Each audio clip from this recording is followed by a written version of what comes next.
آج میں بات کرنے جا رہی ہوں ایک بہت ہی سیریس امپورٹنٹ اور اپنے ایک کرنٹ ایشو کے بارے میں، اور وہ ہے اسموگ۔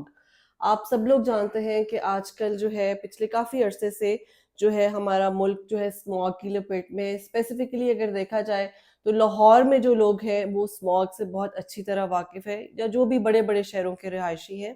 سو آج کی ویڈیو میں ہم ڈیٹیل سے بات کریں گے کہ اسموگ کس طرح حاملہ خواتین اور ان کے ہونے والے بچوں پہ نیگیٹو اثرات ڈالتی ہے، ہم کون سے میئرز لے سکتے ہیں کہ ہم اپنے ہونے والے بچے کو ان افیکٹ سے بچا سکیں۔ میں ہوں ڈاکٹر سعدیہ ممتاز اور آپ دیکھ رہے ہیں گائنی ٹاکس۔ اسموگ کا ورڈ جو ہے یہ 1900 عیسوی سے جو ہے وہ نکلا، جب بہت زیادہ انڈسٹریلائزیشن شروع ہوئی انگلینڈ میں۔ تو جو انڈسٹریز کا اسموک ہوتا تھا، جو دھواں ہوتا تھا، وہ فضا میں پھیل جاتا تھا، ایک آلودگی دیتا تھا، اور اسپیشلی سردیوں میں جب ساتھ ہی دھند یعنی کہ فوگ ہوتی تھی تو اس کے ساتھ مکس ہو کے تو اسموک پلس فوگ کو ملا کر ایک ورڈ بنایا گیا جو تھا اسموگ۔ سو یہ وہی ورڈ ہے، اس کو ہم تب سے استعمال کر رہے ہیں۔ اور آپ نے دیکھا ہے کہ جو ہمارے بڑے شہروں میں لوگ رہتے ہیں، یا جو ان بڑے شہروں کے آس پاس لوگ رہتے ہیں، وہ اسموگ سے بہت اچھی طرح واقف ہے۔ اگر دیہی علاقوں کی طرف چلے جائیں، جیسے گاؤں ہے، ولیجز ہے، وہاں پر یہ ذرا کم ہوتی ہے، کیونکہ پلیوشن جو ہے وہاں کم ہوتی ہے۔ پلیوشن زیادہ تر شہری علاقوں میں ہوتی ہے، جس کی وجوہات میں سب سے بڑی وجہ تو آبویسلی انڈسٹریلائزیشن ہے، کہ جو بھی انڈسٹریز ہیں ان کا جو اسموک نکلتا ہے اس کی کوئی پراپر ڈسپوزل نہیں ہوتا۔ ٹریفک کا دھواں جو ہے وہ بہت زیادہ ماحولیاتی آلودگی کرتا ہے۔ اور تیسری چیز جو ہے وہ آپ نے دیکھا ہے جب کبھی کہ اسپیشلی اگر آپ موٹر وے پہ ٹریول کر رہے ہوں تو آپ یہ دیکھیں کہ جو جب یہ پلانٹیشن والا ایریا آتا ہے تو وہاں پر جو فصلوں کے ریمننٹس ہوتے ہیں، زمین کو صاف کرنے کے لیے ان کو آگ لگا دی جاتی ہے، اور وہ اتنی میسو جو ہے وہ آگ ہوتی ہے کہ اس کا دھواں جو ہے وہ کالا سیاہ دھواں ہوتا ہے اور وہ آسمان چھو رہا ہوتا ہے۔ سو یہ کچھ ایسے فیکٹرز ہیں جو مل کے ایک اسموگ جو ہے اس کو فضا میں بنا دیتے ہیں، جو کہ بہت ہی زیادہ ڈینجرس ہے۔ یہاں تک کہ سگریٹ کے دھوئیں سے بھی جو ہے وہ اسموگ ڈینجرس ہے، اسپیشلی جب ہم اس فضا میں سانس لیتے ہیں۔ WHO نے 2 سال پہلے ایک اسٹڈی کی جس میں انہوں نے اس میں یہ بتایا گیا کہ سالانہ جو ہے سگریٹ نوشی سے یا سگریٹ کے دھوئیں سے 7.2 ملین اموات جو ہے وہ ہوتی ہیں، لیکن اسموگ کی وجہ سے جو شرح اموات ہے وہ 8.8 ملین ہے۔ سو یہ کتنی ڈینجرس ہے، لیکن ہم جو ہے اس کے بارے میں کافی کیئرلیس ہے، ہم اس کے بارے میں دھیان نہیں دیتے۔ حالانکہ اگر آپ یہ دیکھیں تو آج کل کے موسم میں آپ کو ہر دوسرا تیسرا بندہ جو ہے وہ کھانستا ہوا ملے گا۔ میری اپنی آواز جو ہے وہ اس وجہ سے بیٹھی ہوئی ہے، مجھے بھی شدید ڈرائی کاف ہے، اور this is one of the symptoms کہ یہ جو اسموگ ہم انہیل کرتے ہیں یہ ہمارے باڈی کے سسٹمز کو، اسپیشلی ریسپیریٹری سسٹم جو ہے اس کو بہت بری طرح سے افیکٹ کرتا ہے۔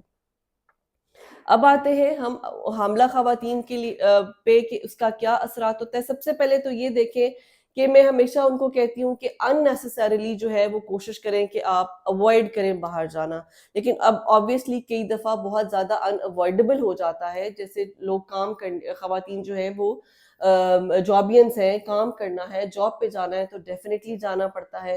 تو جب اس ماحولیاتی آلودگی والی جو فضا ہے اس میں جب آپ سانس لیتی ہیں تو ایک تو آپ نے یہ دیکھا ہوگا کہ آنکھوں میں بہت زیادہ اریٹیشن ہو جاتی ہے۔ اکثر تو یہ آشوب چشم کی بیماری جو ہے وہ بہت زیادہ پائی جاتی ہے، پھر گلے میں اریٹیشن ہوتی ہے، ناک میں اریٹیشن ہوتی ہے، پھیپھڑے کمزور ہو جاتے ہیں۔ بہت سی خواتین کو ایستھما جو ہے اس اسموگ کی وجہ سے ہو جاتا ہے، اور یہی سارے جو پرابلمس ہیں یہ پھر اور اسپیشلی جو حاملہ خواتین ہیں ان کے بچوں میں ٹرانسفر ہوتے ہیں، بیکاز اس سے جو ہوا جو ہم سانس لے رہے ہیں اس میں آکسیجن کی جو مقدار ہے وہ بہت کم ہے، اور پلیوٹنٹس جو ہیں جس میں نائٹرک آکسائڈ ہے، کاربن مونو آکسائڈ ہے، سلفر آکسائڈ ہے، یہ سارے جو نیوٹرینٹس انگریڈینٹس ہیں وہ زیادہ ہیں۔ اور جب حاملہ خواتین یہ سانس لیتی ہیں تو کیونکہ آکسیجن کی اماؤنٹ کم ہوتی ہے تو ان کے بچے کو آکسیجن کی سپلائی کم ہو جاتی ہے۔ جو بچہ جو ماں کے پیٹ میں ہے اور اس کو آکسیجن کی سپلائی کم ہو رہی ہے تو اس پہ بہت سارے افیکٹس ہوتے ہیں، جس میں سب سے پہلے تو یہ اس کی گروتھ افیکٹ ہو جاتی ہے، بیکاز آکسیجن جو ہے بہت امپورٹنٹ انگریڈینٹ اور نیوٹرینٹ ہے بیبی کی گروتھ کے لیے۔ اس کی گروتھ کم ہو جاتی ہے، اس کا آئی کیو کم ہو جاتا ہے، اس کے برین کو جب آکسیجن کم ملتی ہے تو اس کے برین کی ڈیولپمنٹ جو ہے وہ پراپرلی نہیں ہوتی. آپ نے دیکھا ہے کہ آج کل اسپیشلی اس موسم میں جو بچے پیدا ہو رہے ہیں ان کو پیدائشی نمونیا ڈاکٹر بتاتے ہیں کہ جی ان کو پیدائشی نمونیا ہے. وہ کیوں ہے پیدائشی نمونیا؟ بیکاز وہ حاملہ خواتین جو اس فضا میں سانس لے رہی ہیں اور اس کی کیئر نہیں کر رہی تو یہی جو ایئر ہے یہی ان کے بچے میں ٹریول کرتی ہے. اور کئی بچے جو ہے پیدا ہوتے ہی ان کو RDS یعنی ریسپیریٹری ڈسٹریس سنڈروم ہو جاتا ہے. بچے کو 2-3 دن نرسری میں رکھنا پڑتا ہے، آکسیجن پہ رکھنا پڑتا ہے. ان کے پھیپھڑے کمزور ہوتے ہیں، پھیپھڑوں کو انفلیٹ کرنے کے لیے کئی دفعہ وینٹیلیٹر پہ ڈالنا پڑ سکتا ہے. کئی بچوں میں سڈس پایا جاتا ہے یعنی سڈن انفیکٹ ڈیتھ سنڈروم. بچہ ٹھیک ٹھاک کاٹ میں سویا ہے لیکن آپ صبح اٹھے ہیں تو بچے میں جان ہی نہیں ہے. یہ وہ سمٹمز ہیں جو کہ ماں کے پیٹ سے وہ لے کر آ رہا ہے. اگر اس پارٹ سے بچہ نکل جاتا ہے، آپ نے کسی اچھے ہاسپٹل میں ڈیلیوری ہوئی، سی سیکشن ہوا، نرسری بہت اچھی تھی، کیئر بہت اچھی دے دی گئی، لیکن ظاہر ہے شروع سے ہی جو بچہ شروع ہوتے ہی اینٹی بائیوٹکس پہ چلا جاتا ہے تو اس بچے کی امیونٹی کیا رہ جاتی ہے. فار دا ٹائم بینگ ٹھیک ہے، بچہ ٹھیک ہو گیا، 1-1.5 مہینہ رہا، ٹھیک ہو گیا، ڈسچارج ہو گیا، لیکن پرماننٹلی اس بچے کے جو لنگس ہیں وہ افیکٹ ہو چکے ہوتے ہیں. اس کو اکثر اوقات انہیلرز کی، نیبولائزیشن کی، یہاں تک کہ اسٹیرائڈز تک کی ضرورت پڑ جاتی ہے. اور جیسے جیسے وہ بچہ گرو کرتا ہے اس کو ملٹیپل جو ہے وہ ریسپائریٹری پرابلم شروع ہو جاتے ہیں. ہر وقت کھانسی لگے رہنا، سانس چڑھنا، سانس پراپرلی نہ آنا، ایستھما کا پرابلم ہو جانا. اور ساتھ ہی ساتھ ظاہر ہے پھر جب بچے یہ اسکول گوئنگ ایج میں جاتے ہیں، بیمار ہو جاتے ہیں، تھوڑی سی ٹھنڈ لگنے سے ان کی چیسٹ جو ہے وہ افیکٹ ہو جاتی ہے، چھٹیاں کرنی پڑتی ہیں، پڑھائی میں پیچھے رہ جاتے ہیں. امیونٹی کے ساتھ ساتھ ان کا جو ایک ریگولر اسٹڈی جو ہے وہ بھی افیکٹ ہوتی ہے. اسموگ ڈیفینیٹلی اتنی ہی ڈینجرس ہے جتنی کہ میں آپ کو اس ویڈیو میں بتا رہی ہوں. اور یہ بہت ہی زیادہ الارمنگ سائن ہے کہ ہم اپنے آنے والی نسل کو اسموگ کے افیکٹ سے کیسے بچا سکتے ہیں. اب آئیڈیلی تو یہ اسموگ سے جو بچاؤ ہے یہ ایک گورنمنٹ لیول پہ ہونا چاہیے، میسو لیول پہ ہونا چاہیے، جس میں انڈسٹریلائزیشن کے جو ویسٹ ہے. اب آج کل ویسے ہی ہمارے ملک میں انڈسٹریز جو ہے وہ ختم ہو چکی ہے. میں یہ تو نہیں کہوں گی کہ انڈسٹری اسٹاپ کر دینی چاہیے، بٹ ان کے ویسٹ کا کوئی پراپر ڈسپوزل سسٹم ہونا چاہیے. اور ٹریفک کنٹرول جو ہے اس کو پراپرلی جو ہے وہ ضرور اس پہ دھیان دینا چاہیے.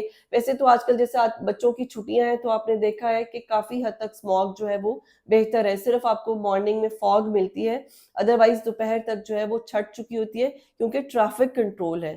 صبح جو اسکول ٹائمنگز ہیں اس میں جتنی گاڑیاں ہوتی ہیں ڈیفینیٹلی وہ اسموک ریلیز کرتی ہیں، وہ پلیوشن پھیلاتی ہیں. تیسری چیز ہے ٹری پلانٹیشن. جتنے زیادہ حکومت جو ہے وہ درخت لگائے گی اتنی ہی زیادہ جو ہے ہماری جو فضا ہے وہ پیوریفائی ہوگی. بیکاز درخت جو ہے وہ کاربن ڈائی آکسائڈ انہیل کرتے ہیں اور آکسیجن ریلیز کرتے ہیں. اور ہماری فضا میں جتنی آکسیجن ہوگی اتنی ہی زیادہ جو باقی انگریڈینٹس ہیں ان کی ٹاکسیسٹی جو ہے وہ کم ہوگی. انڈیویجول لیول پہ آپ یہ کر سکتے ہیں کہ N95 آپ سب جانتے ہیں، کووڈ کے زمانے سے ہم اس ماسک کا نام سن رہے ہیں کہ اگر آپ N95 یوز کریں گے تو آپ جو ہے ایک پیوریفائڈ جو ایئر ہے وہ انہیل کر لیں گے. لیکن اگر N95 کی اویلیبلٹی نہیں ہے تو آپ نارمل ماسک بھی یوز کر سکتے ہیں. پلیز جب بھی آپ باہر جائیں آپ نارمل والا جو ماسک ہے، اگر N95 اویلیبل نہیں ہے تو آپ وہ والا ماسک یوز کریں. تھرڈ یہ کہ اپنا واٹر انٹیک بہت اچھا رکھیں، پانی بہت زیادہ پئیں تاکہ ان جو ٹاکسک جو کیمیکلز آپ کی باڈی میں ہیں وہ زیادہ سے زیادہ ایکسکریٹ ہوں. اپنی ڈائٹ کو ہیلدی رکھیں اور پروٹینز جو ہے اپنی ڈائٹ میں بہت زیادہ لیں، جس میں فش، چکن، ایگز اور meat. Thank you so much.